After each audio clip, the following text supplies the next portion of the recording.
आज का ये वीडियो खास इंडियन आर्मी के ऊपर बनाया गया है। आज हम लोग इंडियन आर्मी के रैंक्स के बारे में समझते हैं। दरअसल रैंक वाइज पूरे इंडियन आर्मी को 4 भागों में बांटा गया है। सबसे ऊपर होता है कमीशन ऑफिसर, दूसरे नंबर पे होता है जूनियर कमीशन ऑफिसर्स, तीसरे नंबर पे होता है नॉन कमीशन ऑफिसर्स और चौथे नंबर पे होता है सोल्जर यानी कि सिपाही। तो हम लोग नीचे से एक एक करके देखते हैं। सिपाही में के पास कोई प्रतीक चिन्ह नहीं होता है। नॉर्मली सिर्फ उसका ड्रेस मिला होता है, उसके कंधे यानी सोल्जर पर किसी प्रकार का कोई प्रतीक चिन्ह नहीं होता है। जैसे आप लोग यहाँ पर इस इमेज में देख सकते हैं, ये इंडियन आर्मी के एक जवान है जो आप शहीद हो चुके हैं। इनके कंधे यानी सोल्जर पर आप देख रहे हैं किसी प्रकार का कोई प्रतीक चिन्ह नहीं है। तो नॉर्मली आप किसी आर्मी के जवान को देखें, अगर उनके कंधे पर किसी प्रकार का कोई प्रतीक चिन्ह नहीं है तो आप समझ जाए कि इंडियन आर्मी में एक एज सोल्जर यानी एज सिपाही सर्विस दे रहे हैं। उसके बाद आता है, अब हम देखते हैं नॉन कमीशन ऑफिसर, जिसको शॉर्ट में एनसीओ बोलते हैं। तो नॉन कमीशन ऑफिसर में सबसे पहले आते हैं लेंस नायक। जब कोई व्यक्ति एनसीओ बनता है सबसे पहले तो लेंस नायक में उसका प्रमोशन होता है। तो लेंस नायक का प्रतीक चिन्ह क्या है? उनके बाजू पर एक पट्टी होती है, जैसे यहाँ पर आप दिखाई दे रहे हैं व्हाइट कलर का एक पट्टी है। तो जैसे किसी जवान के यहाँ पर एक पट्टी व्हाइट एक पट्टी है तो समझ जाइए कि वो लेंस नायक है। जब लेंस नायक का प्रमोशन होता है तो बनता है नायक। नायक का प्रतीक चिन्ह होता है उसके सोल्जर पर, उसके बाजू पर 2 व्हाइट पट्टी होता है। जब ये नायक का प्रमोशन होता है तो बनता है हवलदार। जैसे यहाँ पर लिखा है हवलदार का प्रतीक चिन्ह क्या होता है, तो उसको 3 पट्टी होता है, यहाँ पर 3 पट्टी, जैसे यहाँ पर आप दिखाई दे रहा है 3 व्हाइट पट्टी। तो ये हो गया एनसीओ। एनसीओ में 3 रैंक्स आता है, लेंस नायक, नायक और हवलदार। इसके बाद जो आगे इनका जवान का प्रमोशन होता है तो बनते हैं जेसीओ, जिसको हम कहते हैं junior commission officer. Junior commission officer का जो पहला पोस्ट होता है वो होता है नायब सूबेदार। तो नायब सूबेदार के सोल्जर पर पट्टी पर प्रतीक चिन्ह के रूप में उनका जो सोल्जर होता है, सोल्जर पर सबसे पहले एक पट्टी होती है, उस पट्टी पर आपको रेड और येलो कलर का एक पट्टी होता है और साथ में एक 5 स्टार वाला एक स्टार होता है, जैसे यहाँ पर देख लीजिए। तो ये हो गया नायब सूबेदार। जब नायब सूबेदार का प्रमोशन होता है तो बनता है सूबेदार, और सूबेदार का प्रतीक चिन्ह के रूप में ऐसे ही रेड कलर का और येलो कलर का पट्टी होता है, साथ में एक स्टार और साथ में जो है एक और स्टार।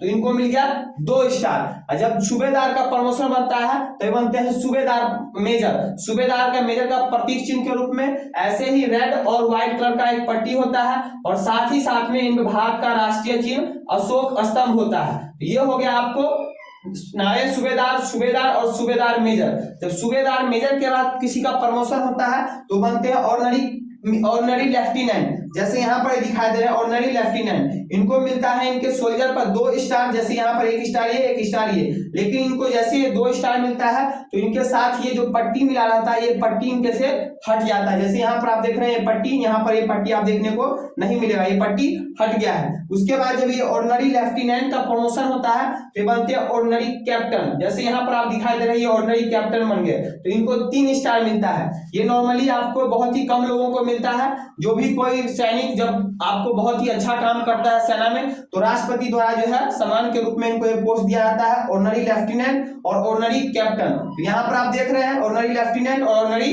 कैप्टन। ये हो गया आपको जूनियर कमीशन ऑफिसर में। एक सिपाही का जो सबसे हाईएस्ट रैंक होता है वही ऑर्डिनरी कैप्टन। आप यहाँ देख सकते हैं पहले एक सिपाही था, सिपाही का प्रमोशन हुआ, लेंस नायक बना, लेंस नायक के बाद प्रमोशन हुआ, नायक बना, नायक के बाद हवलदार बना, हवलदार के बाद नायब सूबेदार बना, सूबेदार के बाद नायब सूबेदार के बाद सूबेदार बना, सूबेदार के बाद सूबेदार मेजर बना, सूबेदार मेजर के बाद ऑर्डिनरी लेफ्टिनेंट बना, ऑर्डिनरी लेफ्टिनेंट के बाद ऑर्डिनरी कैप्टन बना। इसके बाद सिपाही का जो है कोई प्रमोशन हो सकता है, जो लास्ट सिपाही का सबसे हाईएस्ट रैंक होता है वो ऑर्डिनरी कैप्टन हो जाता है। तो ये हमने देख लिया आपको जेसीओ यानी जूनियर कमीशन ऑफिसर्स के बारे में। अब हम देखते हैं कमीशन ऑफिसर, यानी जो एनडीए सीडीएस क्रैक करके जो ऑफिसर बनते हैं इंडियन आर्मी में। तो ये सबसे पहला जो पोस्ट होता है वो होता है लेफ्टिनेंट। तो लेफ्टिनेंट का क्या है, उसके सोल्जर पर आपको 2 स्टार होता है, ऐसे 5 स्टार निकला होता है, यहाँ पर इसको 2 स्टार, एक स्टार ये एक स्टार ये हो गया लेफ्टिनेंट। जब लेफ्टिनेंट का प्रमोशन होता है तो व्यक्ति वो जवान बनता है आपको कैप्टन। कैप्टन का प्रतीक चिन्ह उसके सोल्जर पर यहाँ पर 3 स्टार होता है, एक स्टार ये एक स्टार ये 3 स्टार। जब कैप्टन का प्रमोशन होता है तो बनता है मेजर। मेजर में वही राष्ट्रीय अपना जो प्रतीक चिन्ह है ये अपना हो गया अशोक स्तंभ। जब मेजर का प्रमोशन होता है तो बनता है लेफ्टिनेंट कर्नल। लेफ्टिनेंट कर्नल का प्रतीक चिन्ह एक स्टार और साथ में आगे आपको यही अपना अशोक स्तंभ। लेफ्टिनेंट कर्नल, जब लेफ्टिनेंट कर्नल का प्रमोशन होता है तो बनता है कर्नल। कर्नल का अगर हम बात करें प्रतीक चिन्ह की तो उसके यही सोल्जर, दोनों साइड सोल्जर पर 2 स्टार और साथ में एक अशोक स्तंभ, और साथ ही साथ उसके कॉलर पर एक रेड कलर का पैच होता है यानी पट्टी होती है, और साथ बीच में एक गोल्डन कलर का एक पट्टी होता है। ये आपको कर्नल का हो गया, कर्नल का प्रतीक चिन्ह। जब कर्नल का प्रमोशन होता है तो बनता है ब्रिगेडियर, और ब्रिगेडियर की अगर हम प्रतीक चिन्ह की बात करें तो ट्रायंगल शेप में उसके दोनों साइड ऐसे 3 स्टार होगा, साथ में एक अशोक स्तंभ, और साथ ही साथ उसके कॉलर पर, यहाँ कॉलर पर दोनों साइड कॉलर पर आपको एक रेड कलर की एक पट्टी होगी, पैच होगा, और बीच में एक स्टार होगा दोनों साइड। जब ब्रिगेडियर का प्रमोशन होता है तो बनता है मेजर जनरल। मेजर जनरल की अगर हम प्रतीक चिन्ह की बात करें तो एक आपको डंडा मिलेगा और साथ में एक तलवार मिलेगा, और साथ में एक स्टार मिलेगा, और साथ ही साथ उसके कॉलर पर यही रेड कलर की पट्टी होगी, और साथ में 2 स्टार इधर 2 स्टार इधर। जब मेजर जनरल का प्रमोशन होता है तो बनता है लेफ्टिनेंट जनरल।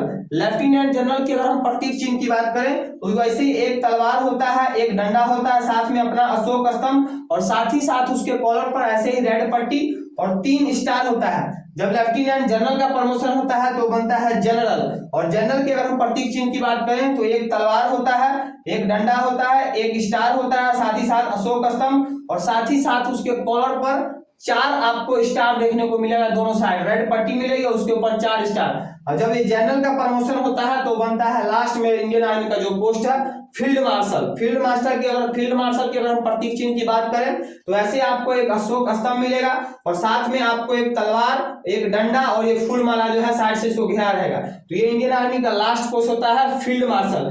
फील्ड मार्शल अब तक भारत में केवल इंडियन आर्मी के 2 ही ऑफिसर को मिला है। अब तक ये जो फील्ड मार्शल का जो पोस्ट होता है ये कभी रिटायर नहीं होता है, जब तक वो जीता है तब तक उसके साथ ये पोस्ट रहता है, वो कभी रिटायर नहीं होता। बेशक बुजुर्ग बुढ़ा होकर अपने घर चले जाए फिर भी उसको सारी सर्विस मिलती रहती है, और हमेशा इंडियन आर्मी के साथ जुड़ा ही रहता है। तो भारत में अब तक केवल 2 व्यक्ति यानी 2 ऑफिसर को फील्ड मार्शल का पोस्ट मिला है। जो सबसे पहले मिला था वो आपको सैम मानेकशॉ को, इनके ऊपर एक मूवी भी आया है सैम मानेकशॉ को। इन्होंने 1971 ईस्वी में जब भारत और बांग्लादेश पाकिस्तान वाला इशू आया था तो इन्होंने पाकिस्तान से बांग्लादेश को बनाने में बहुत अहम भूमिका निभाया था, इंडियन आर्मी को लीड किया था, जिसके कारण 1973 ईस्वी में इनको फील्ड मार्शल के पोस्ट से नवाजा गया था।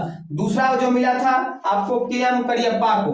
इन्होंने के.एम. करियप्पा ने 1947-48 ईस्वी में जो पाकिस्तान के साथ भारत का युद्ध हुआ था उसमें इंडियन आर्मी को जो है लीड किया था। 1965 ईस्वी में जो उन्होंने जो युद्ध हुआ था उसमें इन्होंने अच्छा खासा अपना रोल निभाया था, जिसके बाद 1986 ईस्वी में भारत सरकार द्वारा इनको फील्ड मार्शल के पोस्ट से जो है इनको नवाजा गया। तो भारत में अभी केवल और केवल इंडियन आर्मी में केवल 2 व्यक्तियों को फील्ड मार्शल के पोस्ट से नवाजा गया था, सैम मानेकशॉ और एक क्या कहता है के.एम. करियप्पा। तो ऐसे कुल मिला के बात करें अगर फील्ड मार्शल की पोस्ट तो 3 है, एक एयरफोर्स के हैं अर्जन सिंह है। बात समझ गए? तो ये आपको टोटल इंडियन आर्मी का पोस्ट के बारे में मैंने रैंक के बारे में बता दिया, नीचे से लेकर ऊपर तक के बता दिया, सोल्जर से लेकर और फील्ड मार्शल तक बता दिया। तो अगर आपको ये जानकारी अच्छा लगा हो तो इस वीडियो को ज्यादा से ज्यादा अपने दोस्तों के साथ शेयर कीजिएगा जो आर्मी के एस्पिरेंट है, खास करके ऐसे स्टूडेंट जो ऐसे दोस्त जो आपके आर्मी के एस्पिरेंट है, आर्मी की तैयारी करते हैं, खास करके उनको ये वीडियो जरूर भेजिएगा ताकि उनको ये समझ में आए कि कैसे क्या क्या रैंक होता है। तो आपको अच्छा लगा हो तो वीडियो को जो है लाइक शेयर जरूर कीजिएगा। अगर इस वीडियो को मेरे फेसबुक पेज पर देख रहे हैं तो शुभम नारायण को फॉलो कर लीजिएगा। अगर यूट्यूब पर देख रहे हैं तो मेरे चैनल शुभम नारायण को सब्सक्राइब कर लीजिएगा। आज के इतना ही, मिलते हैं नेक्स्ट वीडियो में नए टॉपिक के साथ, तब तक के लिए जय हिंद।